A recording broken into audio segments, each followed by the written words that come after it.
नमस्कार। आज हमारे पास एक छोटी सी स्क्रिप्ट है छात्रों के लिए। इसका टाइटल है तनाव का अंत, छात्रों के लिए प्रेरणा। तो चलिए आज इसी पर थोड़ी गहराई से बात करते हैं कि ये स्क्रिप्ट क्या संदेश देना चाहती है और छात्रों के तनाव और मोटिवेशन को कैसे देखती है। जी हाँ। और ये स्क्रिप्ट ना बिल्कुल सीधे मुद्दे पर आती है। शुरुआत ही होती है छात्रों के एक बहुत बहुत आम अनुभव से, परीक्षा का दबाव। पहली लाइन ही है, परीक्षा पास है और दिमाग में तनाव है। ये सुनते ही वो एहसास पकड़ में आ जाता है। हाँ, ये तो है। लेकिन दिलचस्प बात यह है कि स्क्रिप्ट फौरन ही पूछती है क्या तनाव से कुछ अच्छा होगा, और फिर साफ कहती है कि ये नुकसानदेह है।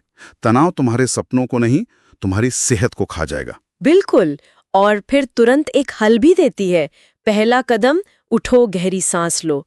ये सिर्फ सोचने के बजाय कुछ करने की बात है। शायद शरीर को शांत करने का एक तरीका। हाँ बिल्कुल, मतलब ये पैसिव चिंता से एक्टिव सेल्फ रेगुलेशन की तरफ एक इशारा है। गहरी सांस लेना तो वैसे भी फिजिकल रिस्पॉन्स को शांत करता है। और इसके ठीक बाद स्क्रिप्ट जोर देती है मानसिक बदलाव पर, पॉजिटिव सेल्फ टॉक, है ना।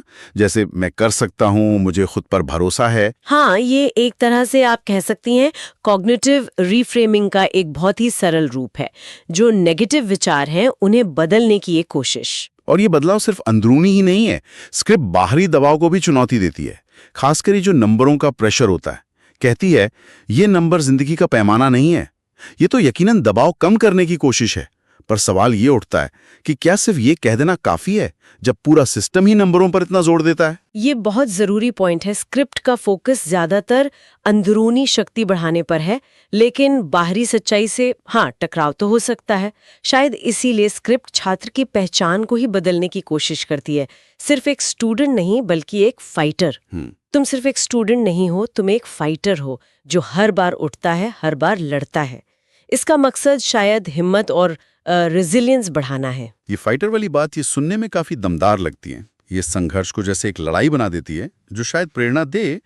लेकिन क्या इसमें अनजाने में और दबाव डालने का खतरा भी है कि मतलब छात्र को हमेशा मजबूती दिखना होगा, हमेशा लड़ना ही होगा। हाँ, ये मुमकिन है। प्रेरणा और बोझ के बीच एक बहुत बहुत महीन रेखा होती है। स्क्रिप्ट फिर आगे बढ़ती है व्यक्तिगत चुनाव की तरफ। तनाव को ना और मेहनत को हाँ कहो। ये कोशिश है कि कंट्रोल छात्र के हाथ में दिया जाए। सुनने में तो ये सशक्त लगता है, पर क्या तनाव को बस ना कह देना हमेशा मुमकिन है? सही कहा। ये शायद भारी फैक्टर्स की जो जटिलता है उसे थोड़ा आसान बना देता है। ये एक पावरफुल कॉल टू एक्शन तो है, लेकिन शायद सिस्टमिक प्रेशर को थोड़ा नजरअंदाज करता है। फिर स्क्रिप्ट जीत की परिभाषा को भी बदलती है ना। असली जीत डर से नहीं, हिम्मत से होती है। यहां फोकस नतीजे यानी नंबर से हटाकर प्रोसेस, हिम्मत, कोशिश पर लाया जा रहा है। हाँ, और मनोवैज्ञानिक रूप से देखें तो ये एक अच्छा कदम है। उन चीजों पर ध्यान देना जिन्हें हम कंट्रोल कर सकते हैं, जैसे हमारी कोशिश, वो चिंता कम कर सकता है। और स्क्रिप्ट का अंत तो बहुत ही सरल और प्रैक्टिकल है।